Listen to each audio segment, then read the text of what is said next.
Welcome back to our channel. So Interstellar Christopher Nolan అయితే తీసారని చెప్పొచ్చు. ఈ మూవీని 87వ ఆస్కార్ అవార్డులో అయితే విజువల్ ఎఫెక్ట్స్ కి అయితే ఆస్కార్ అయితే సాధించిందని చెప్పుకోవచ్చు అనమాట. స్టెల్లార్ మూవీ, ఈ మూవీ అయితే మన హైదరాబాద్ లో అయితే రిలీజ్ అయిందని చెప్పుకోవచ్చు. సో ఒక్క టికెట్ ముక్క కూడా దొరకట్లేదు. సో ఇక్కడ నేను ఈ స్క్రీన్ లో చూపిస్తాను అనమాట. సో అంతలా నచ్చిందని చెప్పుకోవచ్చు అనమాట. ఇది ఫిజిక్స్ అండ్ డ్రామా అయితే ఉంటుందని చెప్పుకోవచ్చు అనమాట. ఫాదర్ అండ్ డాటర్ క్యారెక్టర్ అయితే ఉంటుందని చెప్పుకోవచ్చు. ఫాదర్ అండ్ డాటర్ క్యారెక్టర్ అయితే ఉంటుంది. సో అది అవసరం ఉంటుందని చెప్పుకోవచ్చు అనమాట. సో ఒక నలుగురు వ్యోమగాములు, సో వాళ్ళు ఏం చేశారు అని చెప్పేసి ఇది మూవీ అని చెప్పుకోవచ్చు అనమాట. ఈ రోజు శుక్ర, శని, ఆది, సోమ, మంగళ, బుధ, గురువారం దాకా చూపిస్తాను అనమాట. ఒక్క టికెట్ కూడా లేదు ప్రసాద్ ఐమాక్స్ లో. అంతలా చూస్తున్నారని చెప్పుకోవచ్చు అనమాట.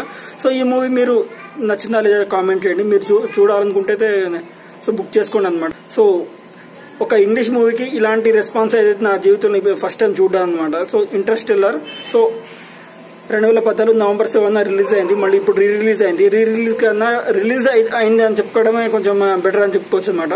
సో కొన్ని ఫొటోస్ కూడా పెడతాను ఆడ. సో ఐమాక్స్ థియేటర్ లో ఏ విధంగా ఉందని చెప్పేసి నేను చూడడం జరిగింది. అరాచకంగా ఉందని చెప్పుకోవచ్చు అనమాట.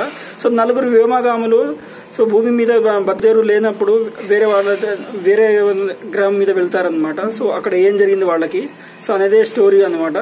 సో ఒకసారి చూసే ప్రయత్నం అయితే చేయండి. Signing off Naraj Athod reviews.